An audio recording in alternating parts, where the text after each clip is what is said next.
On the quiet morning of December the 7th, 1941, Japanese warplanes strike at the U.S. Navy base of Pearl Harbor in Hawaii.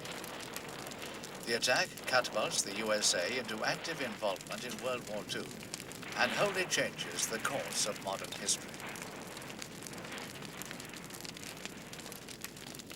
Yet only a quarter of a century before, Japan was one of the Allied nations which were victorious in World War I. Whilst the Western nations are fighting their epic battles in Europe, Japanese forces capture Tsingtao. This is Germany's major treaty port in China.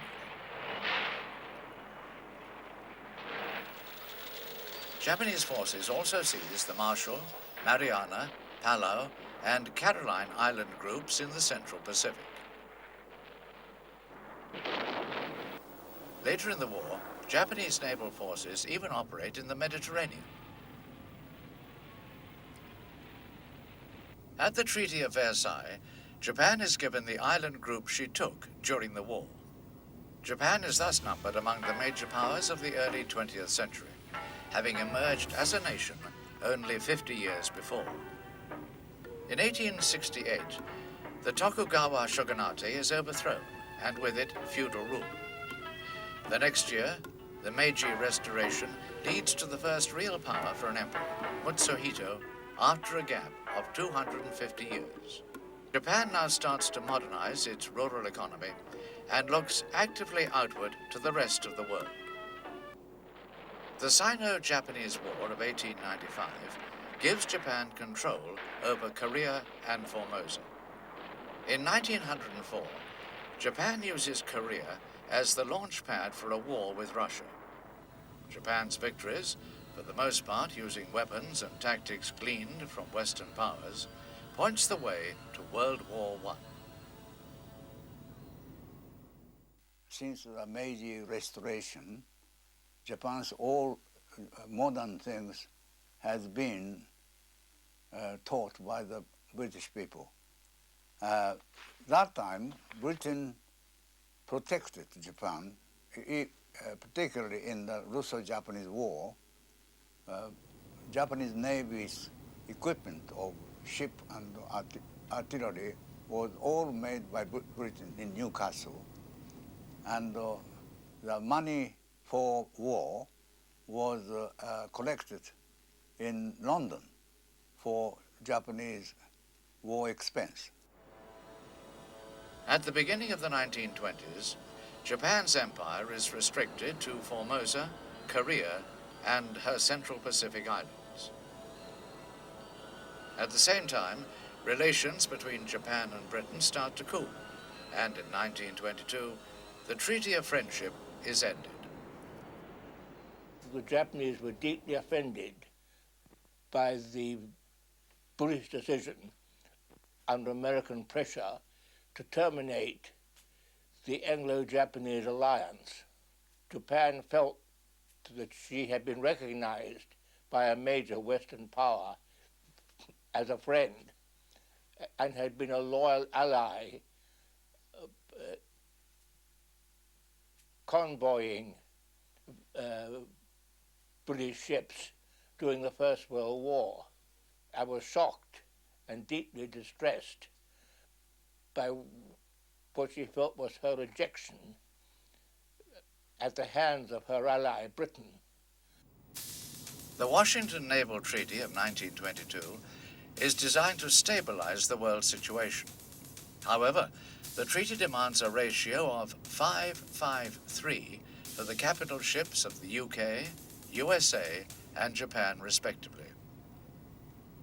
The rationale behind this formula was that whereas the United States and the British Navy had global responsibilities in naval terms, the Japanese only had naval responsibilities for the Pacific Ocean. And at Washington, this was disputed by the technical naval professionals, but the civilians ultimately had the upper hand and the treaty was ratified. The treaty leads to the large-scale scrapping of older tonnage. Other ships, which were being planned or under construction, are completed in a truncated form or as aircraft carriers. A key element in Japanese thinking in the 1920s is modernization. This is already taking place, in the process turning Japan from an agrarian to an industrial nation, but is now increased further.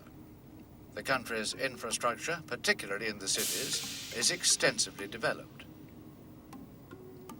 One of the last vestiges of feudal Japan is the retention of several systems of currency. A national currency is now introduced to improve financial life as well as enhance national unity. In combination with higher levels of literacy and numeracy, financial reforms pave the way for the rapid expansion of modern business and financial methods. This opens the way for Japan to compete more effectively in world markets. This is supported by the telephone network, which is modernized and expanded dramatically.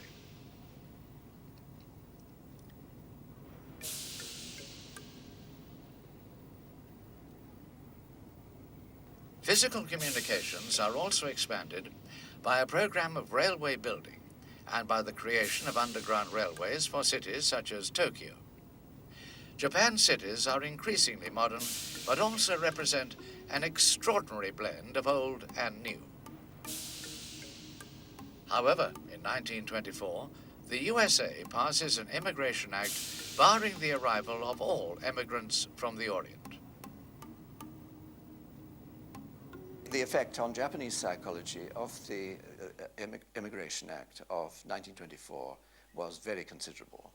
But it was only one of a number of things which demoralized the Japanese government in the early 20s. One was, of course, the post-war depression. The Japanese economy had done very well during the war, and then after the war there was a severe depression. 1923, there was the most serious earthquake that the Japanese had ever suffered in September 1923, where the whole of Tokyo and Yokohama were destroyed with tremendous damage. And then onto the top of this, there was the Exclusion Act, mainly applying to California. A large number of Japanese nationals staying. The Japanese tried very hard to lobby the United States administration to prevent this. This is the administration of President Harding, and I think the government in Washington was sympathetic to the Japanese, but at the same time they were not sufficiently strong to overcome the wishes of the Californian legislation. Japan has run Korea as a colony since 1910 and has leased a region around Port Arthur since 1905. From these two mainland footholds, she now looks ever more covetously at the vast areas of northern China. Japan's ambitions seem to be revealed in the so-called Tanaka Memorial. This, the Chinese claim in 1927, purports to be the expansionist blueprint of General Baron Tanaka, Prime Minister of Japan from April of that year. According to the Tanaka Memorial, Japan plans to expand her authority first into mineral-rich northeast China. She will then take the rest of China with its huge manpower resources. Japan will then move into Southeast Asia. Here there is oil from the East Indies, rubber and tin from Malaya, and rice from Thailand.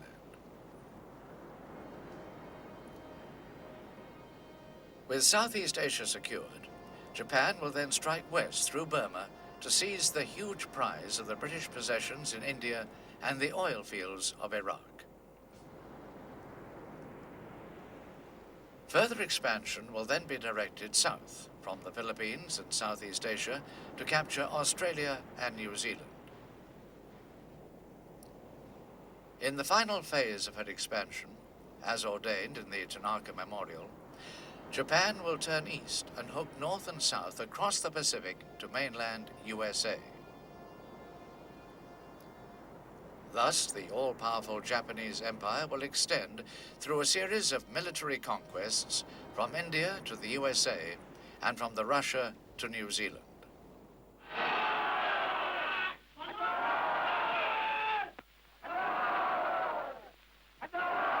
The Tanaka Memorial of 1928 is very much a disputed area in Japanese thinking today. One has to remember that in the 1920s and 1930s, you come into the area of what I call Dr. Goebbels, in other words, of state propaganda, which is churned out in order to win over public opinion. And of course, Japan, like European countries at that time, had a high literacy rate, and to win over public opinion was a very important matter. Now, I think it's true to say that while the Japanese invested a great deal in state propaganda, the Chinese invested much more. And what they alleged was that the Tanaka Memorial was a leakage from the Japanese government, which they had miraculously come into possession of.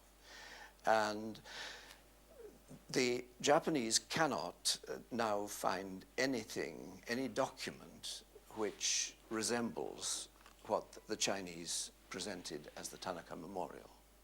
Tanaka, of course, was the Prime Minister of Japan. He was a former general, and he presumably had considerable expansionist ideas, but the actual memorial, in the view of Japanese historians, is fraudulent. There may be parts of it which were,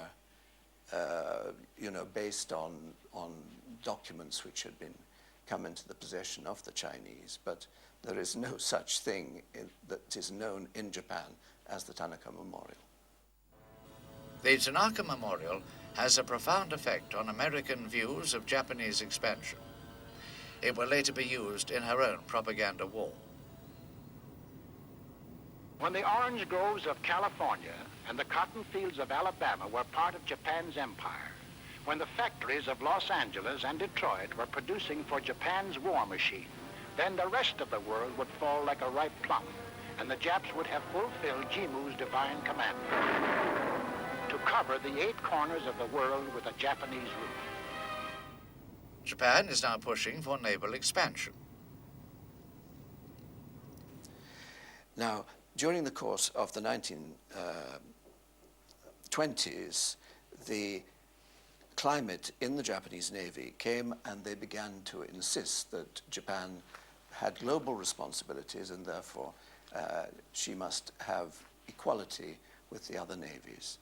And that was firstly introduced at the London Naval Conference of 1930, and again this was put forward at the London Naval Conference of 1935-36. And eventually, since the other powers did not agree to complete equality, the Japanese left the London Naval Conference and, in fact, was no longer restrained in what she could build. And so from 1937, she was free to build without any upper limit. President, I have the honor of handing you the London Naval Treaty. Japan's first major step in imperial growth is China, the second largest nation on the earth after the USSR. China appeals to Japan because of her raw materials and her huge population.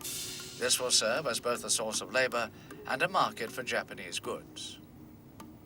China is ill-prepared to resist Japanese aggression. In many respects, she is a nation in name only, for the area of China embraces a host of cultures and languages, often under independent warlords. The creation of modern China begins in 1911 with the overthrow of the dynasty of the Manchu emperors and the declaration of a republic. Sun Yat-sen is the Republic's ablest leader, and he oversees the beginning of an ambitious program to unify and modernize China. Higher education is a high priority. Local resources are expanded and modernized, and the ablest students are sent to Europe or the USA to expand their horizons. A program of urban renewal is inaugurated under the auspices of newly trained architects. Science becomes a high priority. Medicine, in the widest sense of the word, is developed and expanded in scope. Compulsory education is introduced. Sun Yat-sen dies in 1925 and is replaced by Chiang Kai-shek. Chiang's priority is to unify China by defeating first the warlords and then the communists. Old industries hold back the economy, as does a wholly inadequate transport system. A major effort is undertaken to modernize and expand the railway network, and to link other regions and the main elements of the railway with durable roads. These changes make it feasible to begin the exploitation of long-neglected sources of raw materials, boosting China's growing industrial base. The major factor most difficult to improve is the Chinese army, despite the influx of German officers and training methods. Many local commanders are unwilling to integrate into a central command. In Japan, growing militarism and internal pressure make plans for full expansion into Manchuria a priority. Once her position in Manchuria has been consolidated, Japan will then commit her army to further expansion into Chinese Mongolia. These plans are based on the steady development of the Japanese forces in general and of the army in particular. Throughout the 1920s, the Japanese army has been steadily improved in capability. This has been provided by modern tactics and weapons, particularly armor.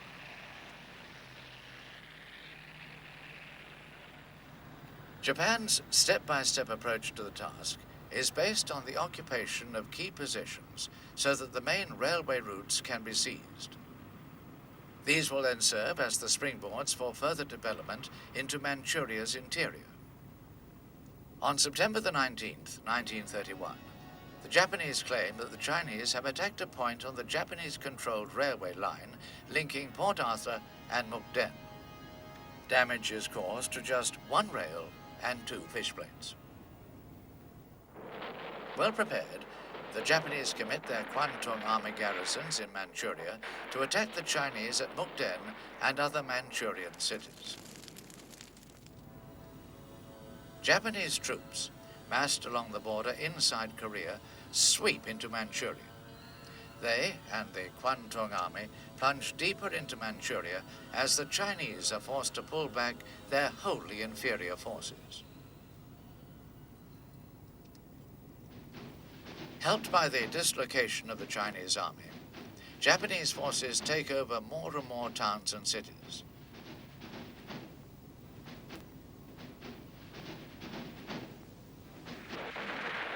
Advancing west, they soon control the whole of Manchuria.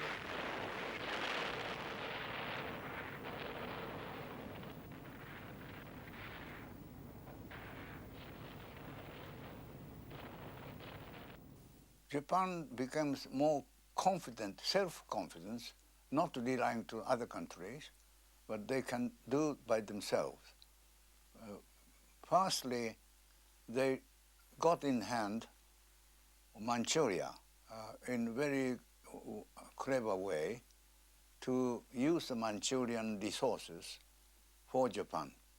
And we started the immigration, vast immigration from Japanese farmers to Manchuria, and very quickly wheat growing and soya beans for eating, and also iron ore and coal production. So they helped very much for the Japanese industry. and the military powers in the government, they become more self-confidence, not relying to any other country. On February the 18th, 1932, the Japanese seek to justify their actions by declaring the independence of Manchuria. The new state of Manchukuo is supposedly ruled by Pu Yi, deposed from the Chinese throne in 1911 as the last emperor of the Manchu dynasty. Japan's actions are roundly condemned in the Western world, Secretary of State Henry L. Stimson taking the lead for the USA. Established after World War I, the League of Nations sends a 5-man investigative committee headed by Lord Lytton of the UK and General Frank McCoy of the USA. The committee's findings are damning. We found that the Japanese occupation of this large part of China was not justified on the ground of self-defense, and that the new state which had been set up was a Japanese protectorate rather than a genuine case of Manchurian self-determination. In Geneva, the Lytton Committee's report is endorsed by the League of Nations Assembly. À son Excellence, Monsieur Matsuoka, délégué du Gabon. I call on His Excellency, Monsieur Matsuoka, delegate of Japan.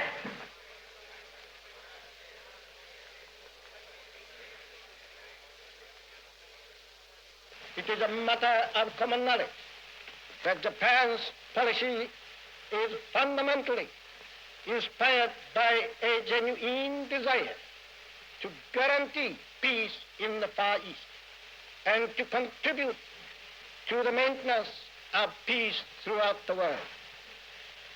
Japan, however, finds it impossible to accept the report adopted by the Assembly.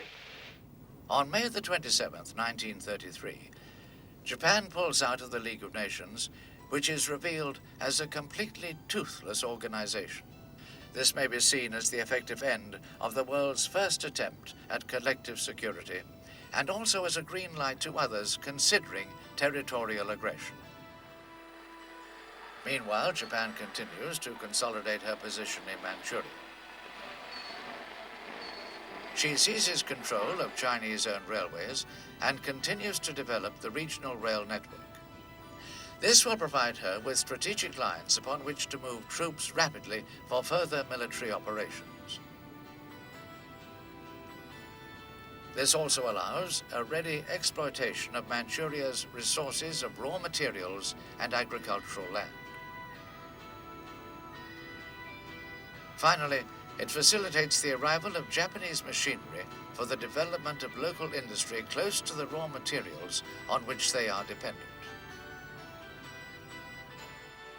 By March 1935, Japan is in complete control of Manchuria's railway network.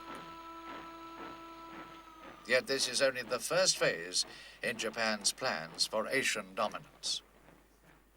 South of Manchuria lies China proper, with its vast areas of rich farmland and its raw material to fuel the growing prosperity of Japan.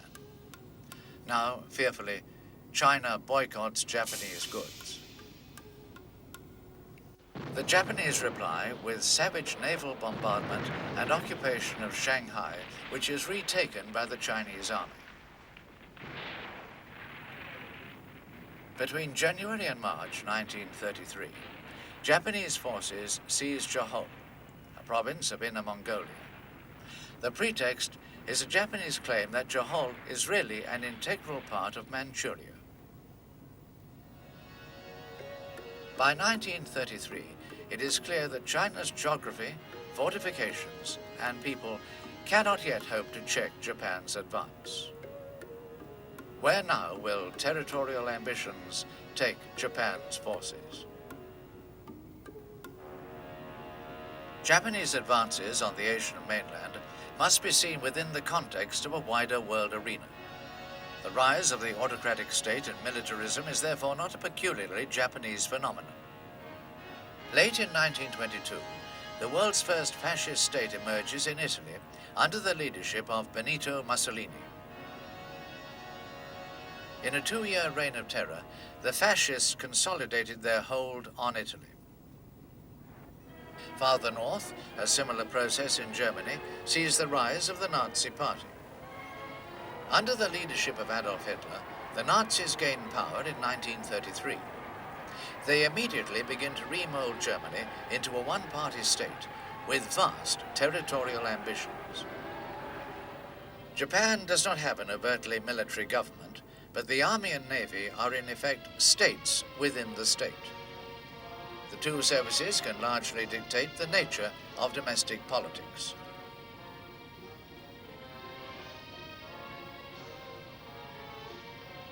The United Kingdom watches with apprehension as Sir Oswald Mosley's Black Shirt movement gains popular support. Hitler is mad. Well, I've got another view myself. In France, there is also an extreme right-wing movement which causes grave concern to the government through its violence and anti-Semitism. Even the Atlantic Ocean is no check to the spread of extreme right-wing politics. Large Nazi-inspired rallies are held in venues such as Madison Square Gardens in New York City. They're held by the German-American Bund, headed by Fritz Kuhn, and support the policies of Nazi Germany. Even here, dissent is handled in the way taught by the street fighters of the Nazi Party. All these right-wing movements find support because of the world economic recession of the period. President Franklin D. Roosevelt of the USA sees the way forward in his New Deal program. Legislation balances the power of employers and employees. A large program of civil construction finds work for many of the unemployed. Federal infrastructure programs provide employment and give the USA new roads, bridges, schools, and dams incorporating hydroelectric plants. Japan ostensibly possesses a parliament, the Diet, but this is a sham of democracy as it is controlled by big business and the military. Gradually, in the 1930s, the Japanese, the political power in the country tended much more to go towards the armed services and away from the Diet. The cabinets of the day were, to some extent, in the hands of people either right-wing or favorable to the army and navy.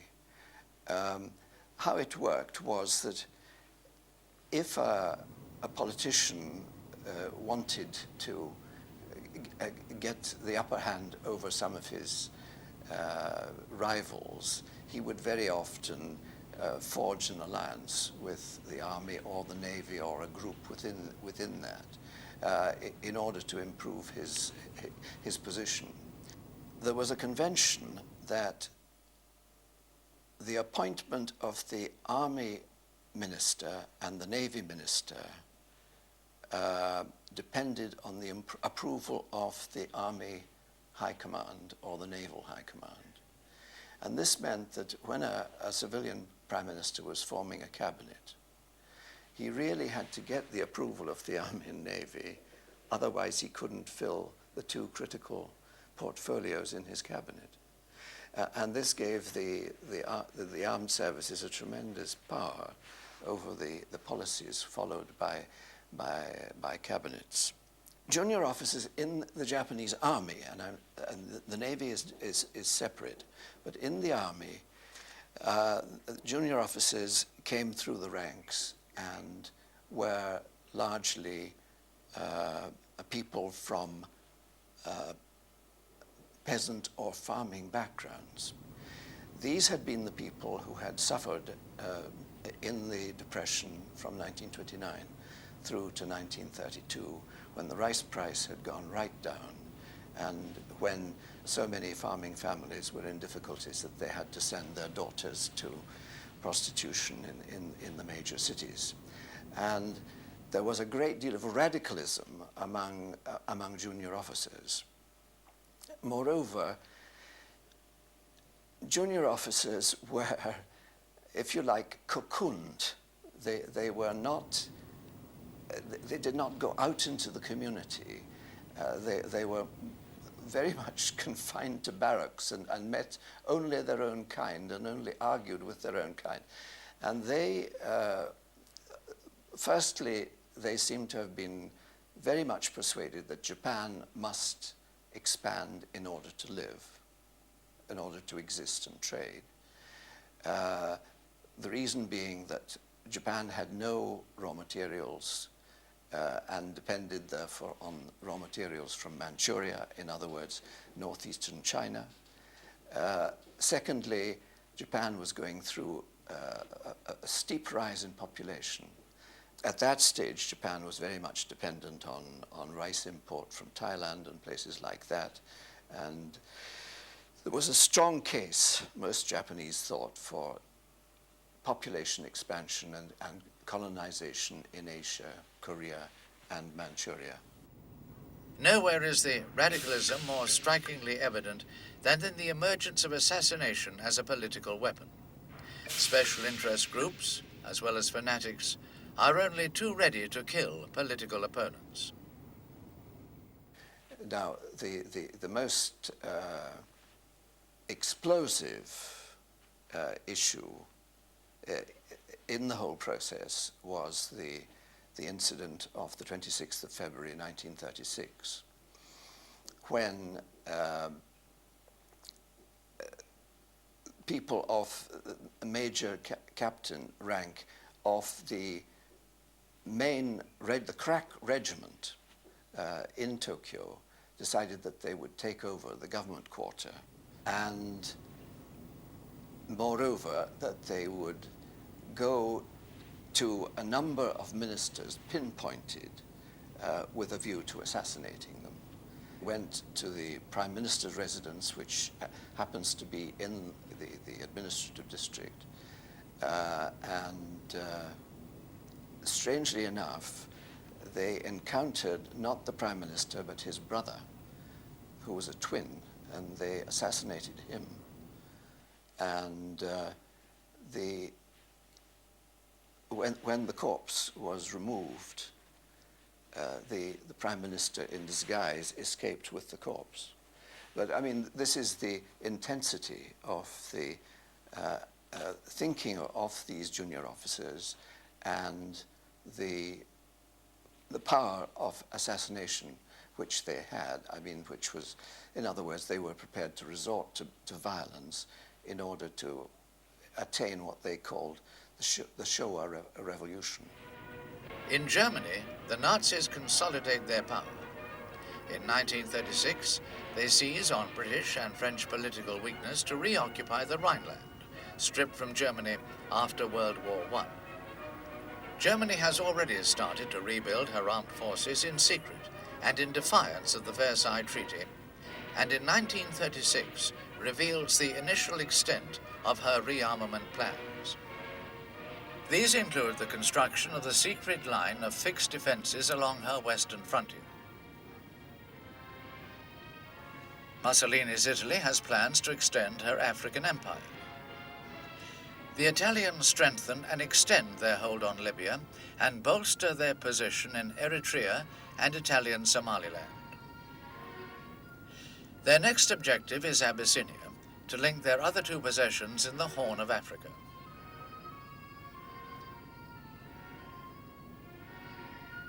Ruled by the Emperor Haile Selassie, Abyssinia is in essence a medieval country.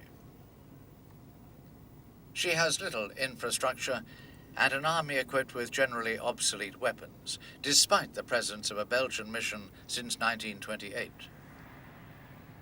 In October 1935, Italy breaks the so-called 20-year friendship treaty, and her forces advance deep into Abyssinia. Using the full panoply of modern war, the Italians overwhelm fanatically courageous but tactically inept Abyssinian defenses. The Italian forces make extensive use of advanced weapons such as armored fighting vehicles, mechanized transport, artillery, aircraft, and machine guns. By May 1936, the war is effectively over, and 4 days later, Italy annexes Abyssinia. Italy's actions are condemned by the League of Nations and virtually every member of the international community.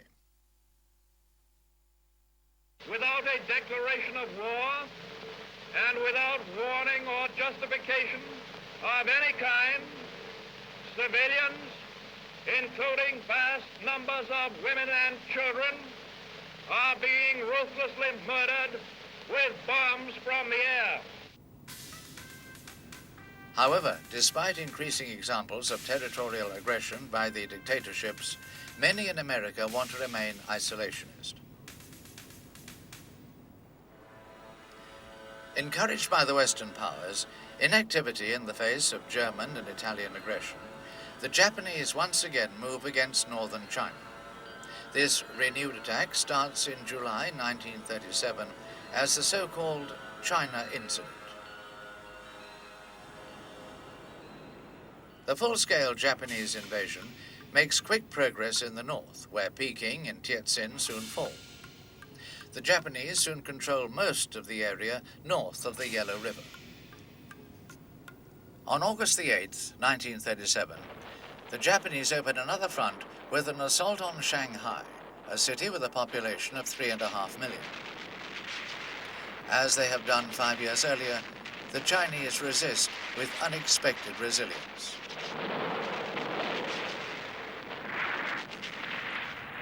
An extensive and modern city with large international settlements, Shanghai lies near the mouth of the Yangtze River on the central part of China's eastern seaboard.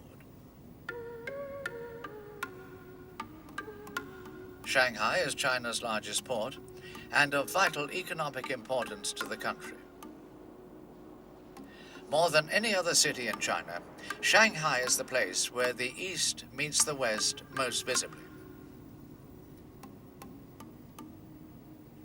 To help stabilize the local situation and protect their own interests, countries with troops in Shanghai include Japan, Britain, France, and the USA.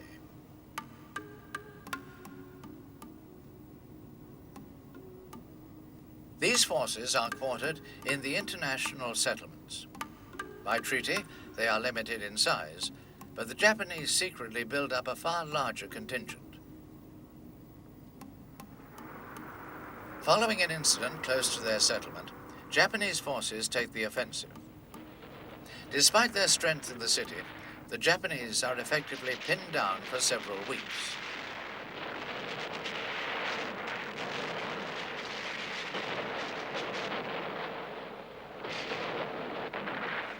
The Japanese are finally pushed back by the Chinese army.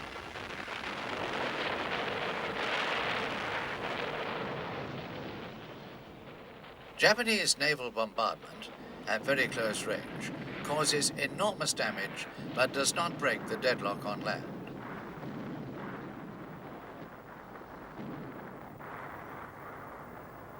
After 2 months, the Japanese commit additional forces in amphibious landings on the banks of the Yangtze. They then attack west towards the city. To the south, at Hangzhou Bay, the Japanese land a further 2 divisions. They strike north towards Shanghai. These fresh forces end the stalemate and nearly cut off the city.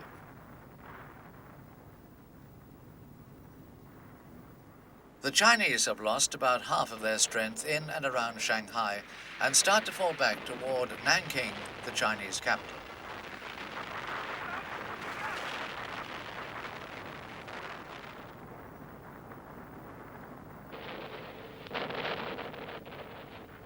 Japanese air power is decisive in the later stages of the battle for Shanghai.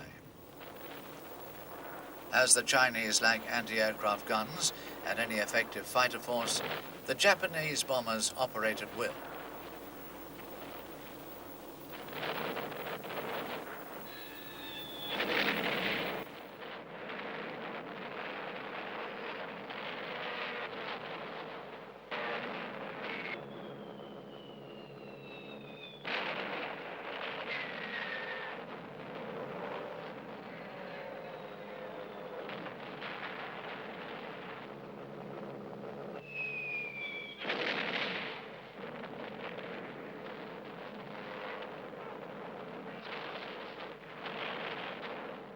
The Japanese bombing devastates the city. All who can flee into the safety of the international settlements, which the Japanese do not attack.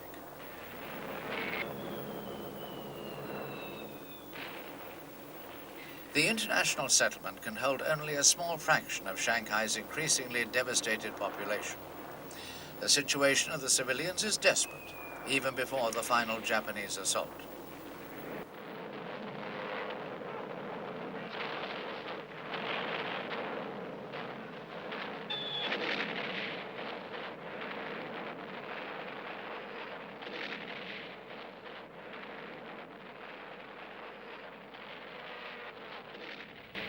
Japanese forces finally complete their capture of Shanghai in November 1937.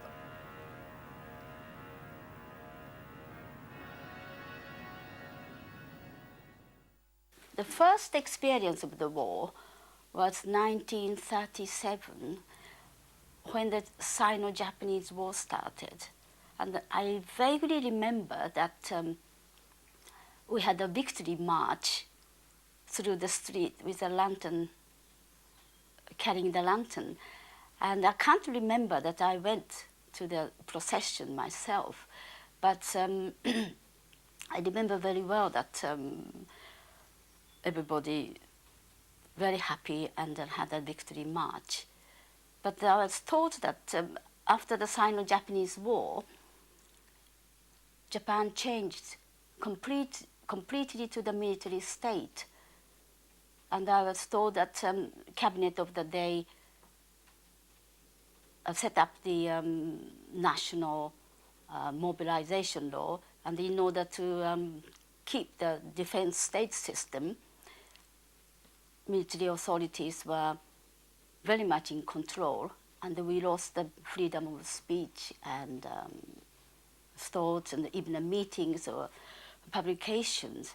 And lots of, not only a communist or a socialist, even a liberalist was suppressed. The Japanese now advance up the Yangtze towards Nanking to secure their hold on the Chinese coast. South of Nanking, on the Yangtze River, are American and British gunboats. On December the 12th, 1937, Japanese dive bombers repeatedly attacked the well-identified ships, severely damaging the British vessel and sinking the USS Panay with the loss of several lives. In the face of American outrage at this unprovoked attack, the Japanese later apologize for what they claim is a mistake and also pay an indemnity.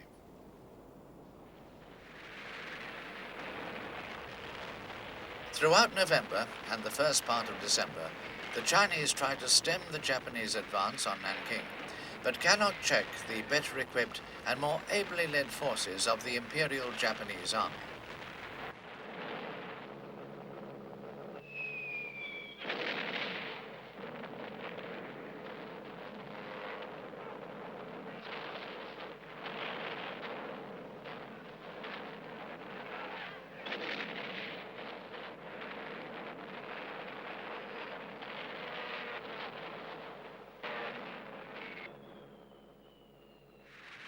The Japanese take Nanking on December the 13th, 1937. There follows the Rape of Nanking. In this, Japanese troops commit themselves enthusiastically for several days to an orgy of killing, rape, and destruction. The Japanese then press on westward.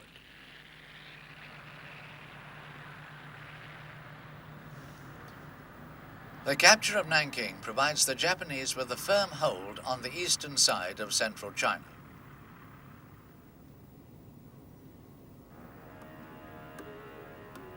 With the fall of his capital and the virtual destruction of his army, Chiang Kai-shek and his generals must now take desperate measures. The plan is to continue the Chinese retreat toward the west.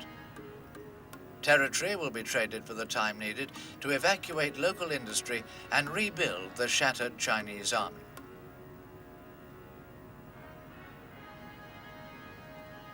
The whole program sees the movement of large amounts of equipment and industrial machinery some 2,000 miles to the west, well beyond China's railway and modern road networks.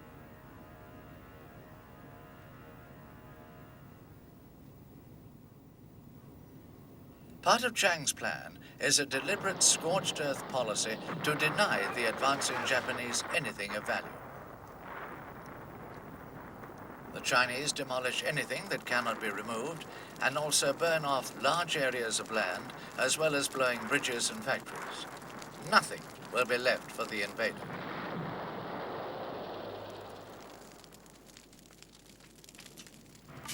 The civil population is also used to help in the evacuation of the materials for the rebuilding of China's ability to defend herself.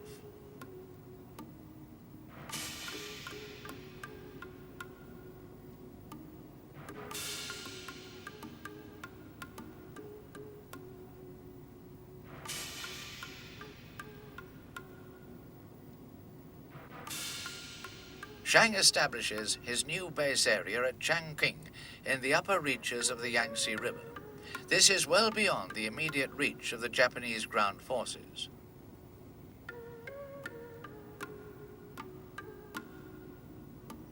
Here in the sandstone cliffs below the city, thousands of Chinese carve out sheltered caverns for the re-establishment of military industries. From June 1938, the Japanese forces seek to advance on Hankow, China's new capital, from Chengchao in the north and up the Yangtze River from the east. The former advance is soon stalled, and the latter achieves its only goal in late October. At this stage, Chiang moves the capital to Chongqing. Fearing a resurgence of Chinese power in and around Chongqing, the Japanese decide to wage a war of attrition rather than movement on land. Chongqing and its growing industrial base will be obliterated from the air.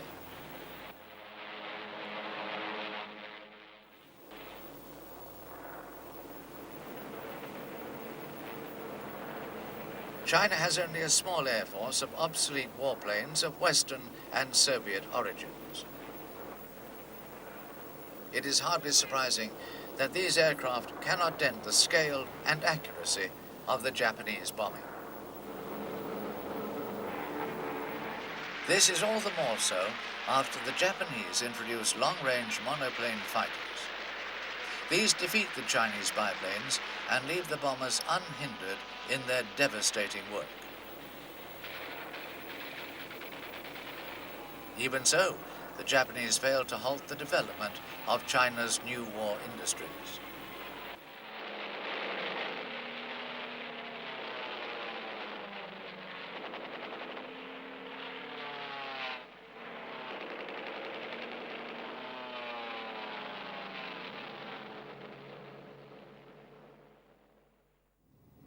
A partial solution to China's air deficiency is found in the American Volunteer Group, later nicknamed the Flying Tigers.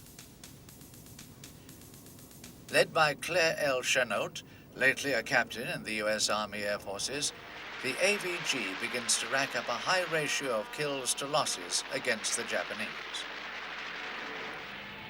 The Japanese are now checked more by the huge size of China, which their limited forces are trying to take, rather than by armed resistance.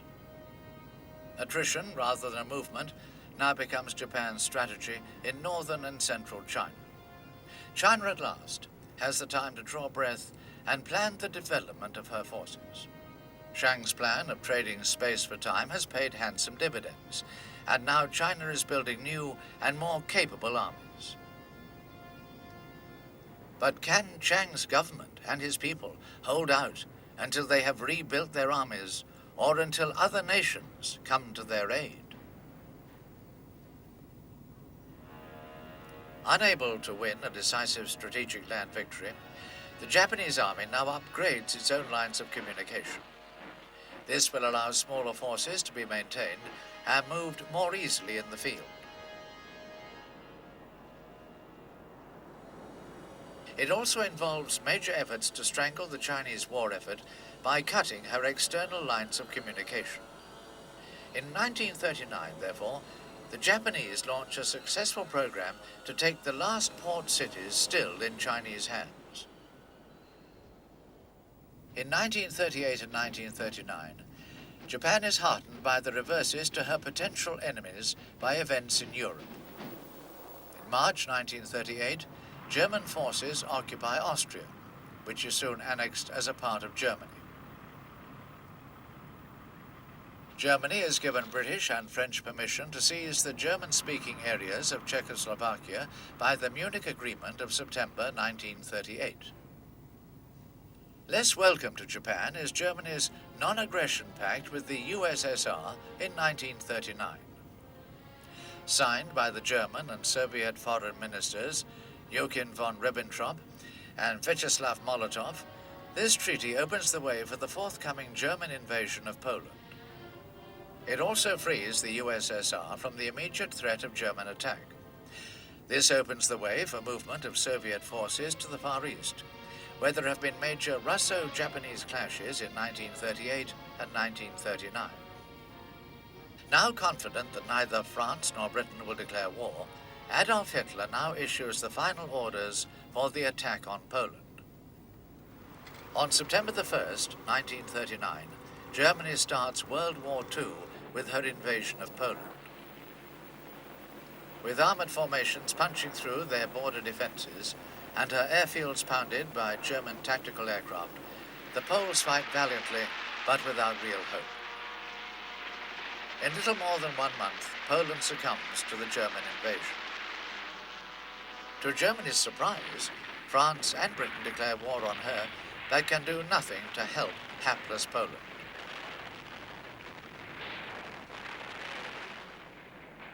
During 1940, the Japanese continue to consolidate their hold on large parts of eastern China. They also press on with the war of attrition and look for further means to isolate inland China from the rest of the world. With much of their army bogged down in China and unable to maneuver, Japan turns its attention to Southeast Asia. Particularly attractive is Malaya with its large supplies of tin. The Malay Peninsula also offers rubber in quantities exceeding Japan's total requirement, but Malaya is under British control.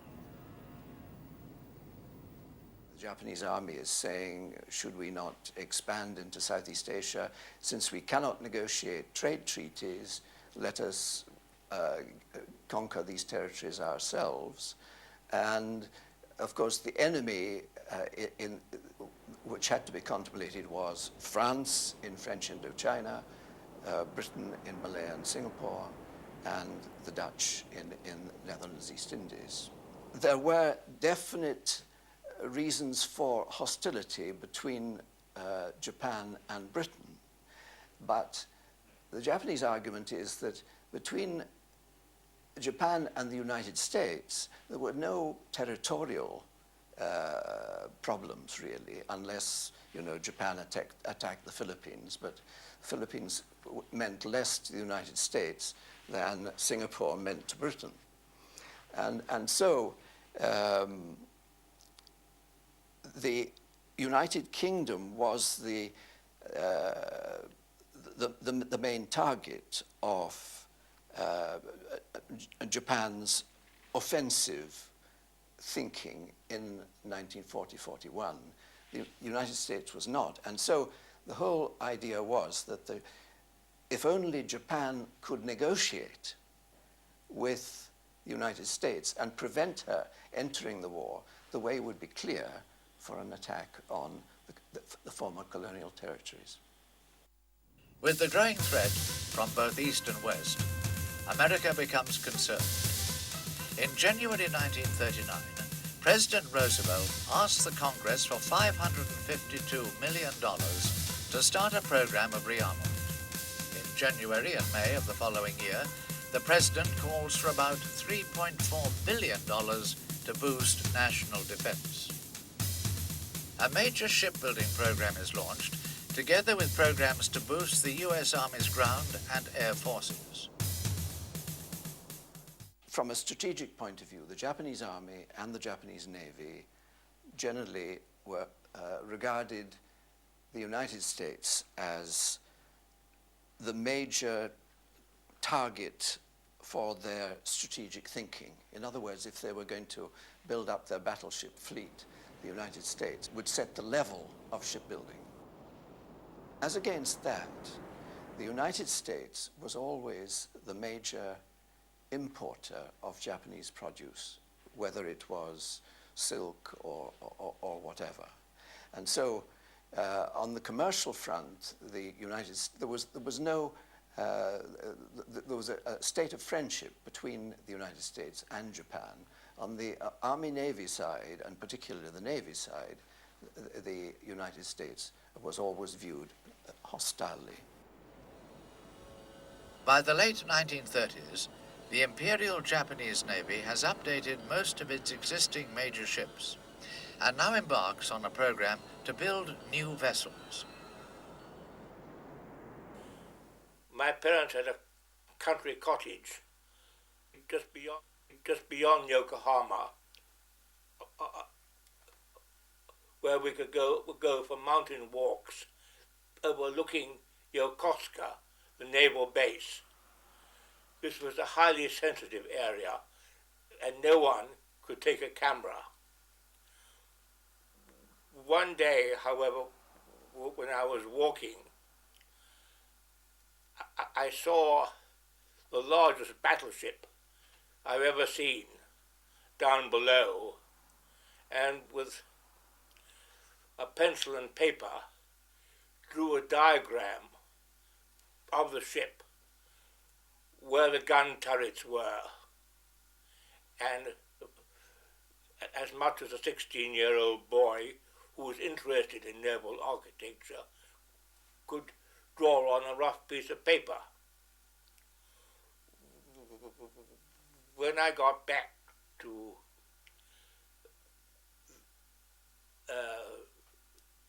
I showed this to my father, who was horrified and said, "Did anyone see you?" I said, "Not to the best of my knowledge." He showed the drawing to the naval attaché, who thought it was the first inkling we ever had of the powerful new Japanese battleship Yamato, and sent it back to the Admiralty. The next day, the local chief of police called on my father and said, "Oh, your son likes walking around here, doesn't he?" My father was very cagey, but said, "Oh yes, he loves your countryside, and it's so beautiful." The policeman replied, "This is very dangerous. We feel from now on he must be accompanied by a policeman." Thus, I was never allowed to walk alone, but I was always accompanied by what I thought was a plainclothes policeman. I used to love to take him rock climbing and try to lose him or get him wet. But our relations on the whole were very good. On the other hand, years later, when various British nationals were, including a bishop, were arrested, one of the fiercest interrogators turned out to be the very policeman who had accompanied me. Therefore, he wasn't an ordinary policeman at all, but a member of the Kempetai who was assigned to look after and see that I was not up to any more dangerous espionage, and also to try to get any information that he could from me. Further polarization of the world into democracies and dictatorships comes on September the 27th, 1940. On this date in Berlin, the Axis Pact is signed for Italy by Count Ciano, for Germany by von Ribbentrop, and for Japan by Subarusu Kurusu, the Japanese ambassador in Berlin. The pact demands mutual assistance in the event of any of the signatories is attacked and accords Japan primacy in Asia.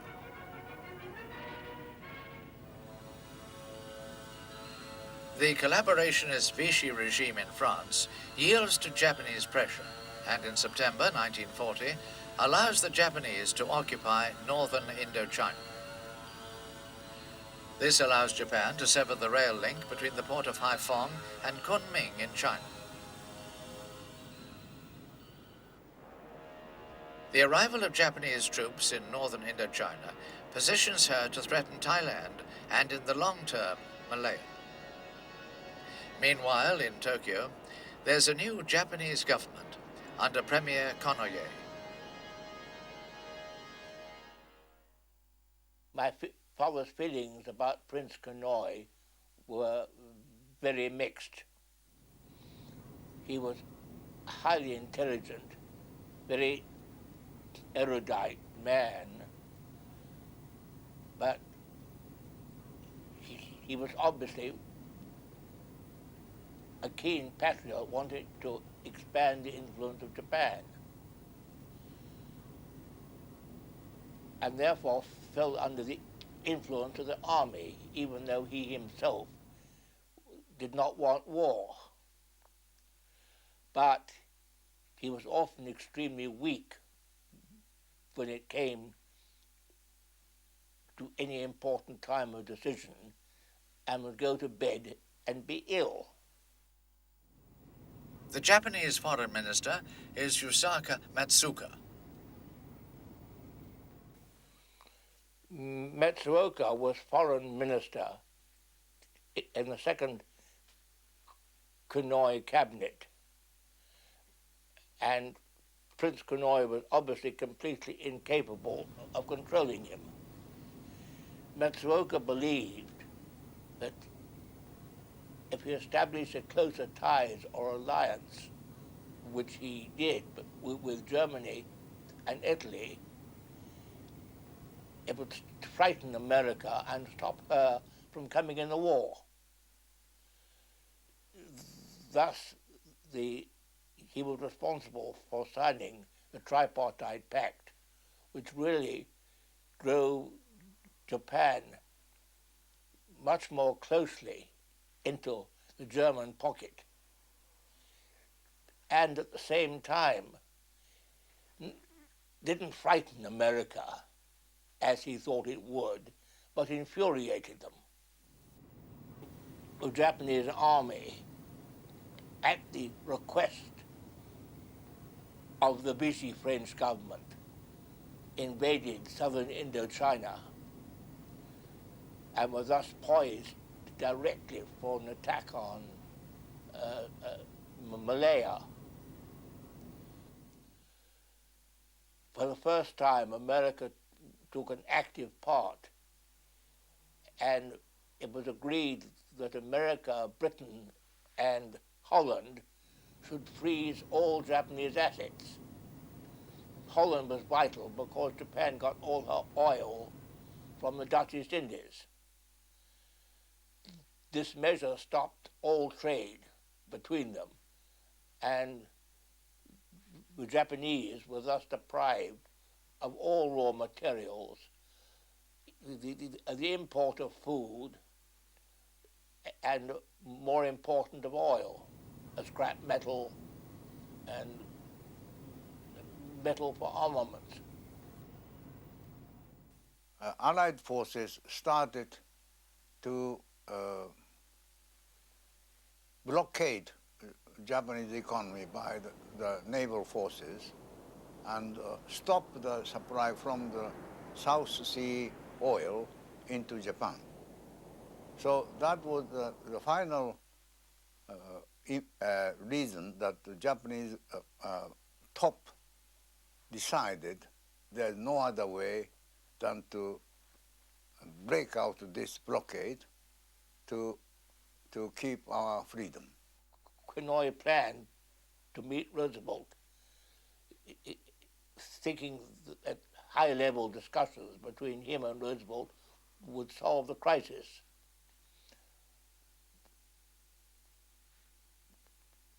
Unfortunately, the news got out in the press. Kanoi lost face and had to resign. He was succeeded by his war minister, General Tojo, who was a militarist of the worst order, of the most dangerous order,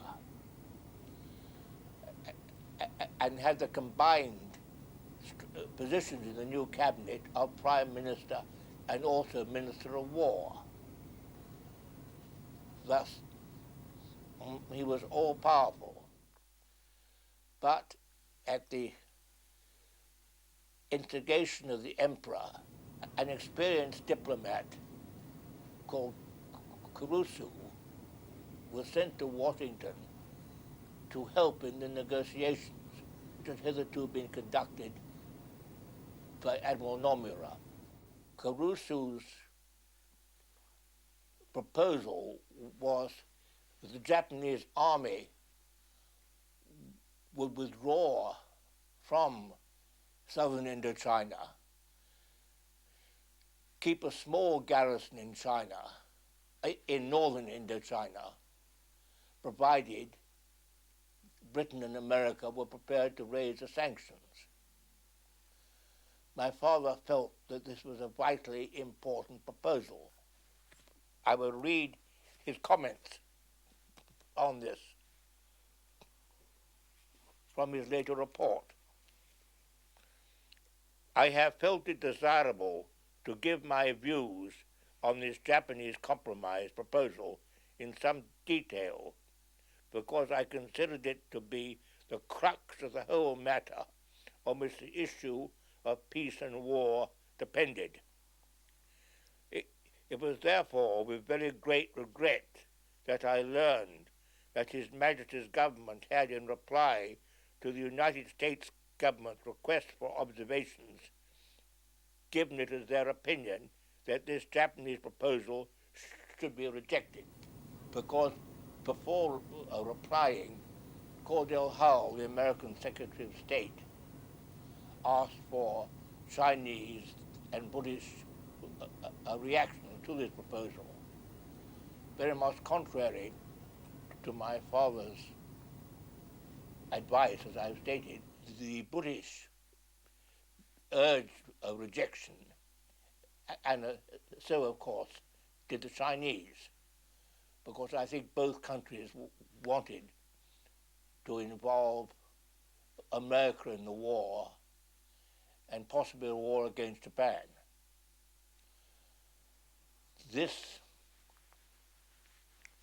The final counter proposals of Cordell Hull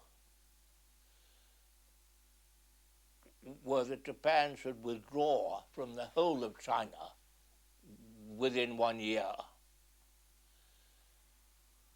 Not only Indochina, but the whole of China.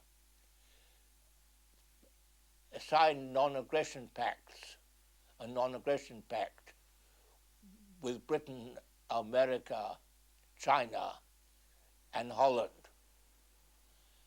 And thirdly, agree not to invoke the clauses of her treaty with Germany and Italy in the event of an attack by a third power, i.e. America.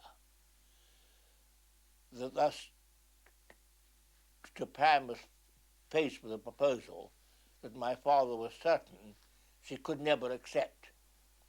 During the warnings, during the period when my father was warning against the danger of war if the negotiations in Washington were not successful, he received a telegram from Anthony Eden, the Foreign Secretary, personal to him, that you are playing the Japanese game of a war of nerves because we are certain that Japan is in no state to fight a major war at the moment.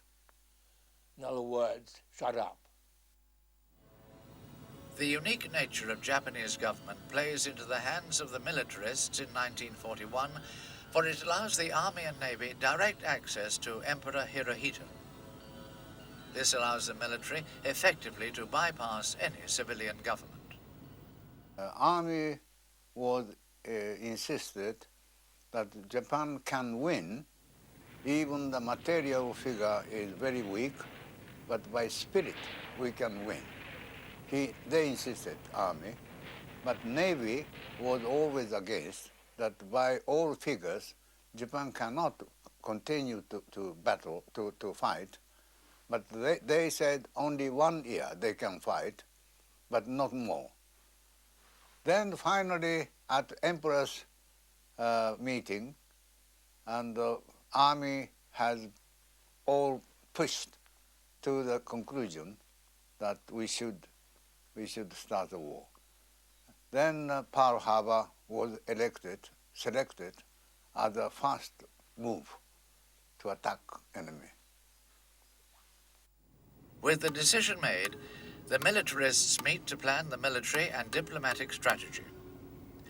Negotiations are to continue in Washington, while the head of the Imperial Japanese Navy, Admiral Isoroku Yamamoto, is instructed to finalize the detailed plan of attack. My father's friendship with Yamamoto continued unofficially after his resignation as Navy Minister, because he was in the political background for a long time and always strongly disliked the militarism of the Japanese army. And having been educated partly in Princeton in America, realized the strength of America and did not want to involve Japan in war. Obviously, once he was appointed commander-in-chief, he had to obey orders and was responsible for the detailed planning of the attack on Pearl Harbor. The forward element of American military and naval strength in the Pacific is the island of Oahu. It has a huge naval base at Pearl Harbor and many military and naval bases elsewhere. Nearly all of these can be overlooked without difficulty. The presence of large numbers of ethnic Japanese, almost wholly loyal to the USA, makes it easy for the Japanese to introduce agents. All their information is fed back to Japanese Army and Navy intelligence in Japan. The U.S. Navy has been keenly aware of the Pacific Ocean's strategic importance for some time. Only in recent years, though, has Oahu become the location of the U.S. Navy's main forward base, in place of San Diego on the USA's west coast. Events will show that the decisive capital ships of Pacific operations are the aircraft carriers, and it is these that the Japanese fleet will target. In December 1941, the Pacific Fleet has 3 carriers. One is the USS Lexington, launched in 1925. Another is her sister ship, Saratoga, also launched in 1925. Both she and Lexington were converted from battle cruisers while building. The third, USS Enterprise, was launched in 1936 and was smaller, but carried nearly as many aircraft and was of an improved design. Even as last-minute, deceptive diplomatic efforts are proceeding in Washington, the planners of the Imperial Japanese Navy are hard at work. Their plans have, as their first phase, the neutralization of American naval strength in the Pacific. The Japanese task force, including 6 carriers, is ordered to sail. The target is Pearl Harbor.